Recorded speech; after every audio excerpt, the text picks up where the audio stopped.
Hey guys, it's Donovan Strock. I normally don't do stuff like this or videos like this, but it's very important to me anyways, because I'm a working man. I work 50 plus hours a week, an hour away from home, so I work for everything that I have, and that when it comes down to bow hunting equipment, that can be a little bit expensive, and it's a strain on the family. It's a strain on your own mental, capabilities, because you're constantly analyzing, overanalyzing, thinking about what you should do, what you shouldn't do, what you did wrong, what you could do to make yourself a better archer. And one thing I did, I'll give you a little backstory. Last year, I shot a buck in Indiana on opening day. I think it would have been my first Pope and Young, right around that 125, 130 mark. Shot him at 23 yards. I guessed him at 29. I didn't have time to range. And I also was dealing with target panic, and I shot him forward and in the shoulder, up high. And it was forward and high. I jerked my shot, and I had the range wrong. And because of that, I lost that deer. And I had a great, fixed blade broadhead. I was using a slick trick viper trick, and I had 100% confidence in that head. So I know that was not the reason for the failure. The reason came because of my arrow. I was using about a 405 grain arrow, and when I did find that arrow and recovered that arrow, it was completely mushroomed around that broadhead, and the broadhead was actually gone from there, so it was stuck in that buck's shoulder. So with that being said, this year I knew I wasn't going to make that mistake again, ever again. That year I switched, immediately. I was using Black Eagle Rampages when that happened. I switched back to my Easton Axis because that's what I had here at home, and I've never had those break.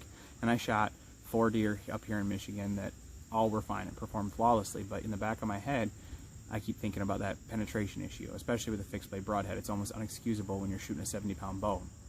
So this year I switched to the Victory Extortions, which, if you're not familiar, is a stainless steel wrapped carbon, and this weighs a ton. This is 580 grains, which is not a ton for some of the guys that geek out about this stuff, but for a 27.5-inch draw coming from a 400 grain arrow to a 570 grain arrow, that's just a huge step up.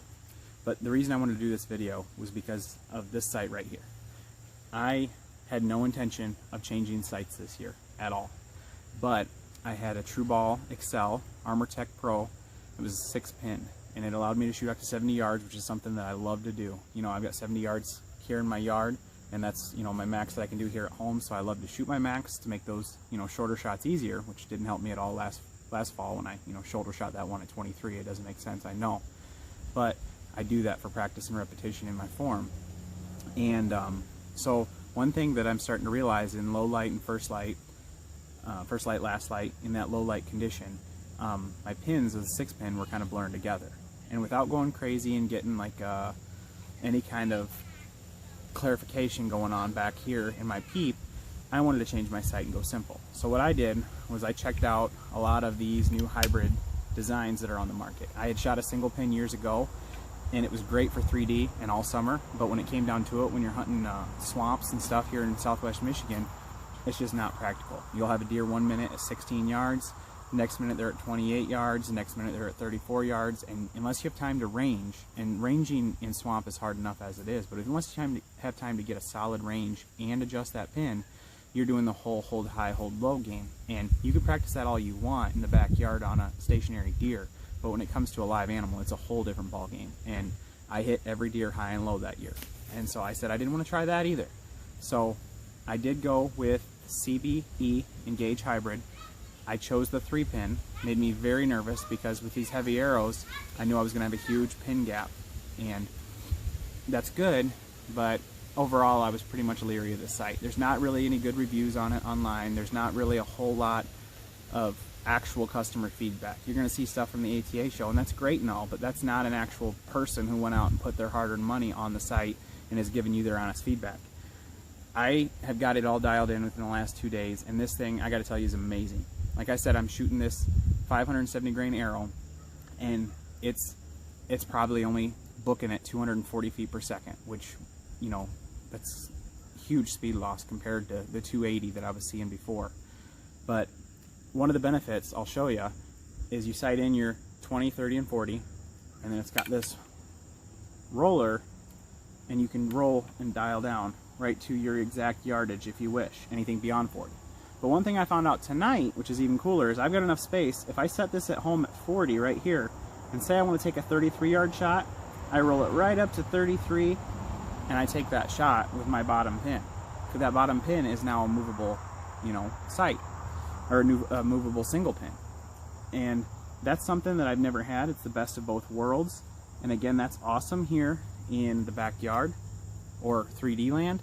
And I don't know how it's going to translate to the woods, but I can guarantee if I'm ever taking a shot at an animal at 40 yards or more, I'm dang sure, I know that yardage for sure.